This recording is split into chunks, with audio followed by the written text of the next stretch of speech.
Narendra Modi was touching bowing down to Parliament. That shows the sanctity of the workplace.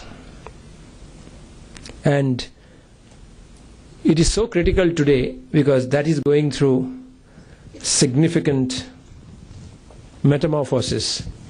I remember in my previous company when I used to work, my boss used to get very upset that young kids, when we recruited, that time we recruited someone post, when he was 1987 born. By that time I've completed 7 years in the organization. So when the boss walks beside the aisle or when he's in the lift, he said, Bhaskar, because I was Western Zone head, your guys don't know culture. That when the boss travels, they should say hello, or passing near their cubicle, they must stand up. I said, but why? Why they have to do that? But this is corporate protocol. I was wondering why it should happen. I used to touch my parents' feet when he used to go for exam. My son never did it. But why should he do it? As if I'm God. Someone loves control and someone try to get out of the shackles of control. I was discussing with Shiv that, I was in a Microsoft Accelerator mentorship program and I see young kids, how they walk out of job, IITs, IIMs. And I asked them, why didn't you join? They said, no, I want to create something of my own. I want to stay closer to my home. And technology is possible. Why should I have to go to office? In Singapore Strait Times, classified employees, classified ads that you see, no one comes to office. They operate from their home because they're connected to a central server. And they book ads from home. It is important to have serial skill than a solar skill. Because you have to continuously keep your powder dry by you becoming an aggregator of serial skills that are state of the art. So learning is no longer a choice. It's it's an imperative. So knowledge has become more fluid than crystallized when you walk and then learn. Walk and then learn. So the fluidity of knowledge acquisition creates a different kind of mindset where forgetting is a better skill than remembering. Because when you remember, you are in deep trouble. Where perhaps acquisition of degrees is a problem because your knowledge creates a different kind of mindset where forgetting is a better skill than remembering. Because when you remember, you are in deep trouble. Where perhaps acquisition of degrees is a problem because your knowledge becomes roadblock to learning. So these are the contradictory trends in the ecosystem, makes the whole concept of Workplace 2020. These are the questions that constantly come in my own job, and I debate with my colleagues that how do you manage in an incumbent body, an insurgent mind? How do you remain a perpetual follower or a challenger as opposed to a leader in the business? These are all mindset issues which creates accordingly different levels of process engagement in the organization. Thank you so much. I think the idea for starting a discussion around this, I couldn't have asked for a better start. And I think to do the best justice, we have Mr. D. Shivakumar, Chairman and CEO, India Region for PepsiCo, for the keynote address. May I request you? Bhaskar, thank you for those kind words. If you look at the history of companies over the last 200 years, there are two reasons why companies fail. Number one, arrogant leadership. And number two, ability or inability to learn and unlearn. Learning needs to be an absolute part and parcel if somebody needs to progress individually or a team needs to be better at a capability. What makes a winning workplace? What makes a losing workplace? People come to work for three reasons. One is the purpose of the company. Two is the culture around the place. Third is good colleagues who help me progress. The next is positive leadership. So when I talk of leadership, I'm talking about the top 10% of leaders in your company and not just the CEO. And finally, what unites a workplace, funnily enough, is winning. A winning company always is more of a united company. What will change in the workplace over the next 7 years? We've never had a challenge of trying to integrate 3 generations with technology and outlook in India. It will happen this decade. Second, we'll have significantly more number of women at work. The number of women in the workplace will double this decade. What happens to the male ego then? Not easy. What happens to policies then? Third, you'll have a very young workforce. India will get younger, more educated and richer this decade. What will challenge the workplace over the next 7 years? I think stakeholder expectations. The number of stakeholders has multiplied every year almost. You have too many stakeholders to satisfy today. Okay? And that will be a challenge. There are many things which will unite a company. Leadership for one, winning for the other, learning by all means. Equally, there are many things which will divide a company. Losing for one, poor culture for one, poor leadership for another. Winning cultures and a united company go hand in hand. Okay? Insecure leadership, losing, etc. contributes to a divided company. That's all I had to say. Thank you very much, ladies and gentlemen, for being here. It's been a pleasure to put this together for you. Thank you. Any thoughts you want to share, you want to ask? Is there a magical formula to motivate people? The culture of the place safe to talk. Okay, that's very, very important if you want to motivate people. Is there a high degree of trust amongst people? And third and most important, what is the company or the team or the boss's attitude to failure? Okay? If those three are in the right direction, you get much more motivation. When we talk of culture, one of the largest, I would say the single biggest issue that I see typically in a workplace is lack of ownership. So do you have any thoughts in terms of how that could be dealt with, and what is that company should do to drive that? In a company, if you see accountability as a green word, you'll find a lot more ownership and closure. When people see accountability as a red word, then there'll be a lot of finger pointing, passing the buck, covering your backside. All those behaviors will come to the table. Okay, so it's the tone of leadership at the top to say, how do you ask for accountability? If you threaten people on accountability, it will be a red word. Okay, you have to cajole people and virtually get them. Accountability has to be far more collective. Because individual accountability is very easy to drive. Because you put the carrot and you say, I'll promote you, I'll give this, etc. Very easy to drive. The challenge is team accountability is the more difficult one in our culture. What are some of your experiences or methods that you recommend to create strong positive symbols in organization to make it move in a positive direction? The first symbolism you need to put at the table is great talent must mean great performance. You should never give great talent a holiday on performance. If somebody is a high potential, he better have higher than average returns on performance. Set that simple benchmark and you'll see a difference in the way people work. In spite of having so much of talent, best leaders, why we are just 8 to 9 companies in Fortune 500? So what is fundamentally wrong in the way we have our culture in most of the Indian companies? Quite often we underestimate the role of luck and God, I say. Everyone talks about, books have come out, treatises have been written about what Google did right. But as if when Google did it, Google knew it. But after that you theorize. Then you try to copy Google. It doesn't happen because Google has become the best practice. Google followed next practice.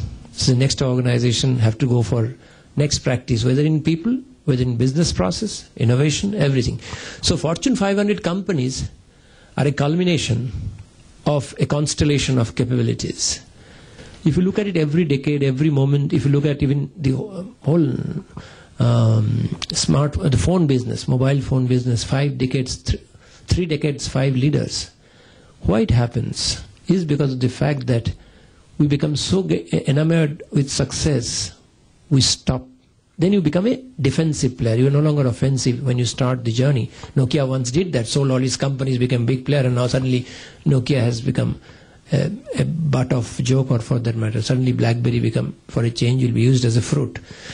Why today companies are facing a huge problem is because of the fact that first time, thanks to technology, ubiquitous technology, pace of change, and of course, a globalized workplace, first time business cycles and consumer cultural cycles are clashing.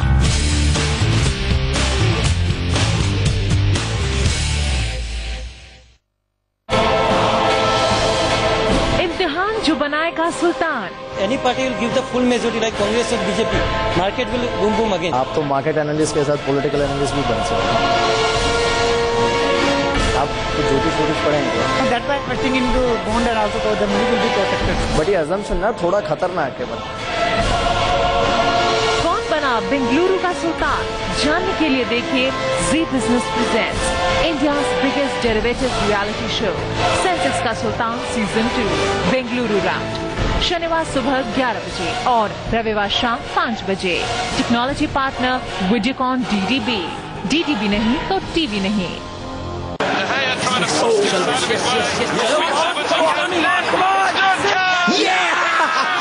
That's the best!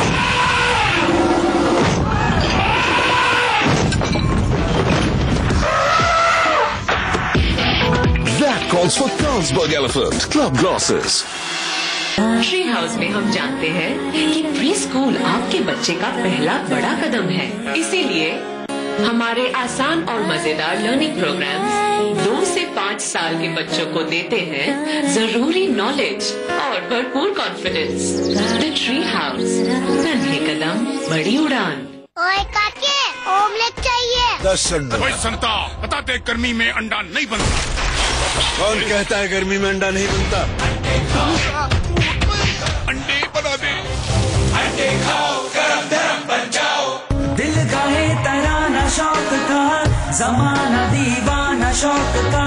दिल गाहे तराना शौक का, जमाना दीवाना। 5 साल में पान विलास हर जेब तक पहुंचा और शौक हर दिल तक। पान विलास शौक बड़ी चीज है। अब पाइए हर 5 पान विलास पैक के साथ 1 pack free.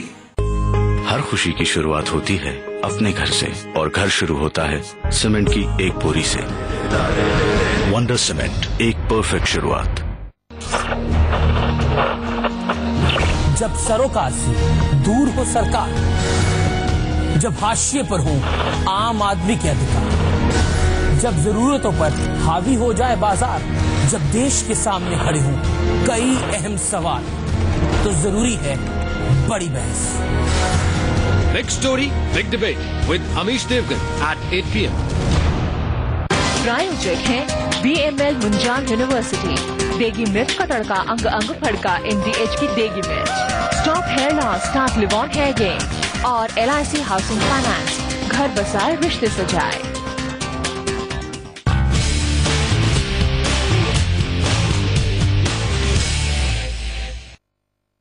We straight away head into the next session, and I have immense pleasure in introducing the panel to you. May I request Mr. Dilip Chenoy, MD and CEO for NSDC, to please join us on dais. Along with him on the panel, we have Mr. Jagdish Mitra, CEO of Canvas M, the Tech Mahindra company. Jagdish, welcome. We all know TED Talks, and we thought, can we create something similar for Workplace 2020 context? May I request Vivek, can we start with you? One of the things I say is that people who were born after the internet came to India, at least in 96, 97, 98, are the people when they come into mainstream and start buying is when it will boom. There's a very much difference which has changed from a very straight-jacketed kind of organization. You would find in your offices, and there's nothing new that I can say because we are living this life. And I think we'll live this life for next 5 years, and 2020 will not be different, obviously incrementally different. Whole society is shifting into the areas of grey. So I think that's not going to be, your organization is not going to have a dichotomy with what's happening in the society. The morality, the whole thing about morality, everything is shifting. Everything is shifting, and that shift is also being seen in the organization. Most people will get employed in organizations which are not looking at 10, 20, 30% growth. We've been growing 3x every year, and that's not on a small base. Is there a mathematics that I can tell someone that you do this, you do that? Until unless I democratize the effort being put by them, there is no way a solution can be found. I think one basic change that is happening today is that people want to first add value to themselves, and then they add value to the organization. The hiring mechanisms obviously has changed. There is a formal background checks which are easily available. So there is no way that people can actually fib about what's happening to them. And there is a lot of creativity that goes around. There is a lot of things that you allow people to do. It's not because that's what they want. It's that has to be done in that manner, because ultimately at the end of the day everything is a circle. These guys are your consumers, these guys are also creating value. If you do something which is contra to them as an organization, then you are doing something that will be contra to your consumer, and if you do something contra to your consumer, it's going to visit you soon. So that's all that I wanted to say. Sometimes the pace of change is so fast, we don't realize when we look back in 1990 or in 2000 or whatever, how far we've come, right? And things have changed and we become norm of that change. To me, I think you cannot take an organization or a workplace away from the key aspects that define what is around us. Three aspects, primarily the individuals, the society, and the organization. All three have different characteristics. And I think if you break that workplace of 2020 into three of these characteristics, you will know what will actually impact the individual and how we work together. To me, I think work with pleasure has to completely blend together as we go into the future. People will be very much more experimental, in the sense that the whole Google culture, I think, has taught us that what we want to do may not always be successful, but there is no harm in trying. So the whole entrepreneurial culture, the ability for people to be able to take risks and so will continue to increase. And I think by 2020, definitely the measurement of productivity will not be based on anything related to hours spent or any such task-oriented measurement. Thank you so much, Jagdish. Can I now request Dilip to please share his thoughts? Thank you for having me here, and it's a pleasure to be with all of you. So let me talk about the first thing, which I believe is globalization. And I believe companies in India or anywhere in the world are getting more impacted by globalization. The way we actually interact and talk to our people will get influenced by, things and changes happening around the world. The concept of productivity has also taken a whole change. There was talk of competencies, what you deliver. And India today currently suffers from low productivity, low income, high unemployment, higher underemployment kind of a syndrome, which is actually threatening the very fabric of our existence. So unless we do something for the whole ecosystem, we actually are going to be impacted and threatened in terms of the existence going forward. But I'll come to the technology aspect, which is the third aspect, which is actually changing the way we will see the workforce later. And there are two aspects to it. One is how technology helps you to collaborate, reduce what is the IT, and how the technology is evolving so quickly and so fastly. You will not be able to distinguish generations. So if you just look at the way software and technology and the telecom industry has moved in the last 3 years, and if Moore's law is going to be proved correct, which it has been in the past, just project that and see how the industry will move tomorrow or day after. And one thing is for certain, that it has such a profound impact on the youth that they will dominate the workforce by 2020. So that's how I see globalization, the whole demographic dividend and technology impacting us as we go forward. Industry is going to change. From mass production and mass customization, we're actually going to move to customization for the masses. That means your whole supply chain and the people who work in your factory have to have different skills. The other thing in terms of the change that is going to happen is kids don't join or don't take up a job, right? They look to fulfilling an aspiration.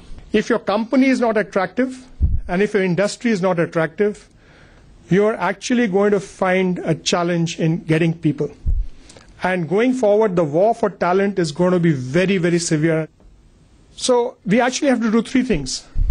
First, while we, fight local fires and local, battles about today and tomorrow, but we have to think about day after and the day after that today.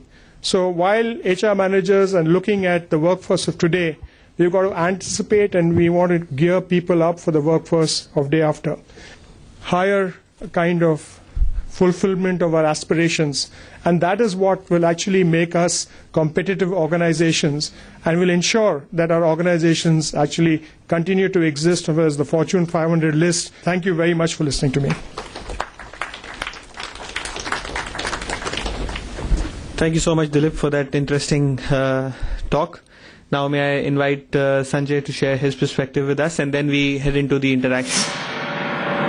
In the last 10 years, I think internet disrupted the way we spoke, communicated, engaged, interacted.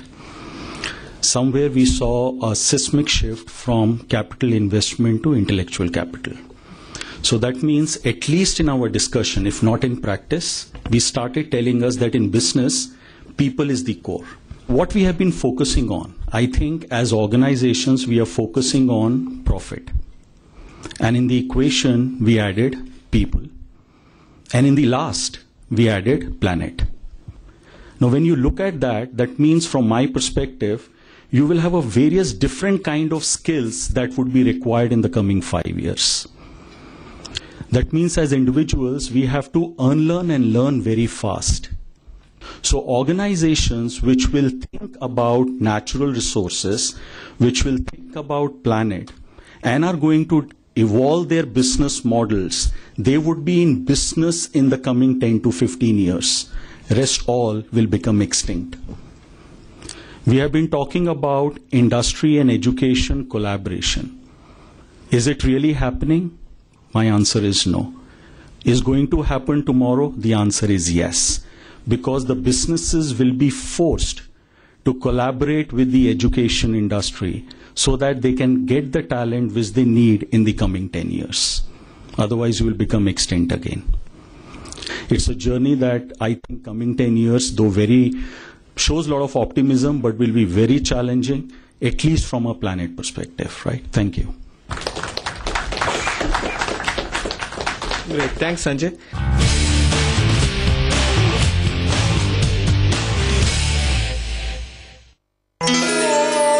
ये पवित्र है, इसलिए धो लो, नहा लो। ये माँ है, इसलिए कूड़ा, कचरा और लाशें सब मिला लो, बहा लो। आखिर कब तक सहेगी मां गंगा? बस अब और नहीं। जी मीडिया की गंगा को बचाने की अब तक की सबसे बड़ी मुहिम गंगा जल, माई प्राइड। इस मुहिम से जुड़ने के लिए मिस्ड कॉल करें 0954 028 5000 पर। ना रह पाऊं मैं तेरे बिना, बोल तुझे ले जाऊं मैं कहाँ। ये खेल नहीं हसीनों का, It's great to be me. Mahindra सेंटिरो। अगर हम कामयाब हुए तो दुनिया का सबसे बड़ा मिशन होगा। अगर टारगेट सही हो तो 2 से 5,000 लोगों की जानें भी जा सकती हैं। If I'm the captain of the Indian cricket team, then Amrapali Group is the captain of real estate. Amrapali Group, developing India. Welcome to the world of Jensen Locks. रहिए अब और भी ज्यादा सुरक्षित Jensen Locks की ultra की technology के साथ। Jensen Mortise Locks, Jensen Furniture Locks और Jensen Shutter Locks के साथ Jensen Locks 50 वर्षों से भरोसेमंद।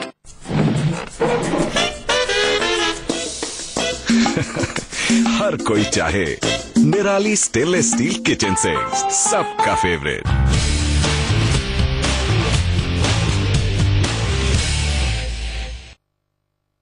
So we are open for the interaction. Now you can ask them the questions. One part is really the technical skills, which I think is more in terms of, the degrees that we talk about.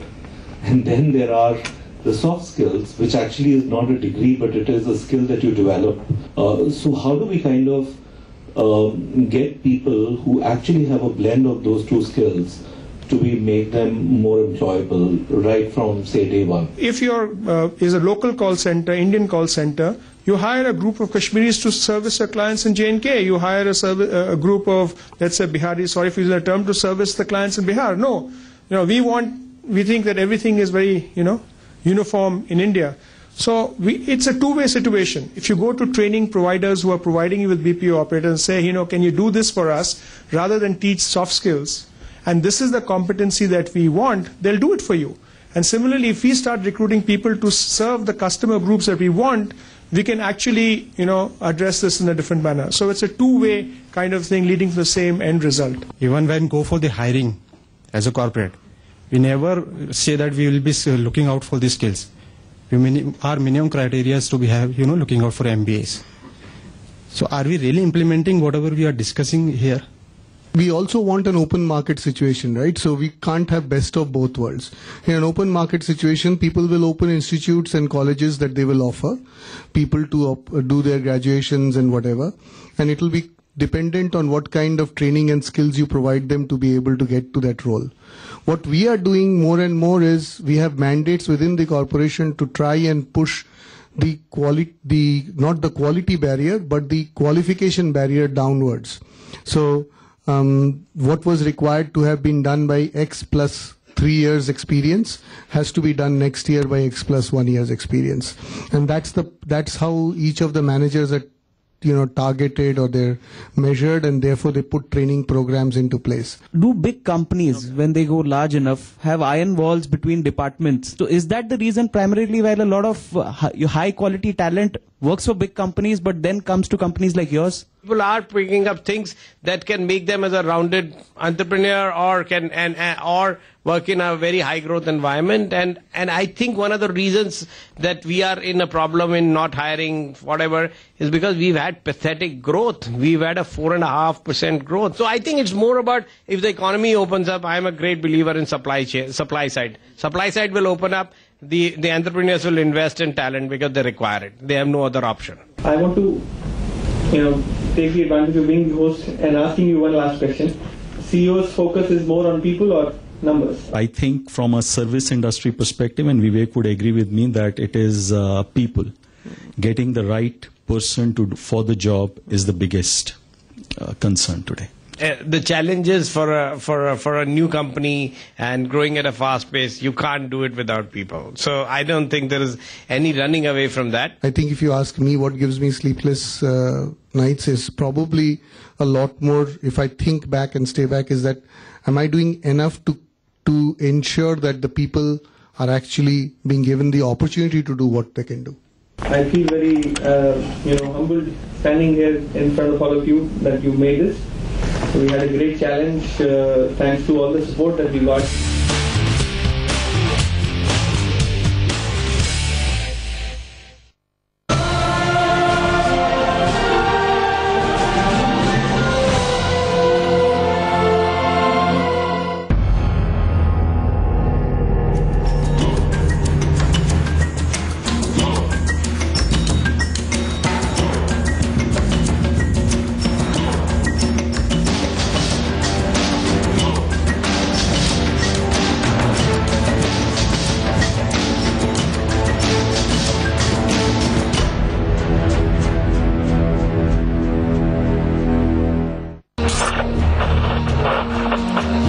जब सरोकार से दूर हो सरकार, जब हाशिए पर हो आम आदमी के अधिकार, जब जरूरतों पर हावी हो जाए बाजार, जब देश के सामने खड़े हों कई अहम सवाल, तो जरूरी है बड़ी बहस. Big story, big debate with Amish Devgan at 8 p.m. प्रायोजक है BML मुंजाल यूनिवर्सिटी, देगी मिर्च का तड़का अंग अंग फड़का MDH की देगी मिर्च, stop hair loss start live on hair gain और LIC हाउसिंग फाइनेंस, घर बसाए रिश्ते सजाए. मुश्किल वक्त में SME सेक्टर के सामने ढेरों परेशानियां. इंटरेस्ट रेट बढ़ते जा रहे हैं, डिमांड घटती जा रही है. नए तरीकों से दीजिए अपने बिजनेस को नई ऊंचाइयां. टेक्नोलॉजी को अपना दोस्त बना के अपने बिजनेस को आगे बढ़ाया जाए. तैयार हो जाइए नए आगाज के लिए. सभी बैंकों का अगर तवज्जो ज्यादा है तो वो टैप करने की कोशिश कर रहे हैं SME या मिड कॉर्पोरेट सेक्टर में. Zee business presents India mart emerging business forum season 4 बुधवार शाम 4:30 बजे, शनिवार दोपहर 3 बजे और रविवार सुबह 11 बजे। Brought to you by India Mart, now also on your mobile. Business Innovation Partner Aadhar Group, Exchange Partner BSc SME, Logistic Partner Tiger Logistics, Knowledge Partner NSIC.